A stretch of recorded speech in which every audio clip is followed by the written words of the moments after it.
भद्र का राजाधिराज भूमि पर बैठकर किसी के रथ का चक्र नहीं उठाएगा। मनुष्य अपने कार्यों से छोटा या बड़ा नहीं होता मद्राज। मनुष्य छोटा या बड़ा होता अपने कर्मों से।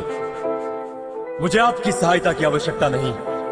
मैं सूत पुत्र हूं, सारथी का पुत्र हूं। मैं बालपन से ही रथ की धुरा संभाली है मैंने, और ये रथ का चक्र मेरे लिए खिलौना रहा है, और मुझे अपने बालपन का विस्मरण नहीं हुआ है भी। पांडवों को तुम रखो मैं खोवों की भीड़ से, दिलक शिकस्त के बीच में जो टूटे ना वो रीढ़ में। सूरज का अंश हूँ के फिर भी हूँ अछूत, नारिया भरत को जीत ले ऐसा हूँ सूत पुत्र में। तिंत पुत्र हूँ मगर ना हूँ सिको प्रिय मैं, इंद्र मांगे भीख जिससे ऐसा हूँ क्षत्रिय मैं। आओ मैं बताऊं मैं के सारे पात्रीय, भोले की सारी लीला थी, किशन के हाथ सूत्र थे। बलशाली बताया जिन्हें वो सारे राजपुत्र थे, काबिल दिखाया बस लोगों को कुंचे गुप्त थे, कि सोने को पिघला के डाला शोण के कंठर में। नीची जाति होकर किया वेद का पठन तूने, यही था गुनाह तेरा, तू सारथी का अंश था। तो क्यों छिपे मेरे पीछे, मैं भी उसी का वंश था। ऊंची लीची की जड़ वो अहंकारी थ्रोन था, वीरों की उसकी सूची में अर्जुन के सिवा कौन था। माना था माधवों को वीर तो क्यों डरा एकलवी से, माम के अंगूठा क्यों जताया पार था वह। रथ पे सजाया जिसने कृष्ण हनुमान को, योद्धाओं के युद्ध में लड़ाया भगवान को।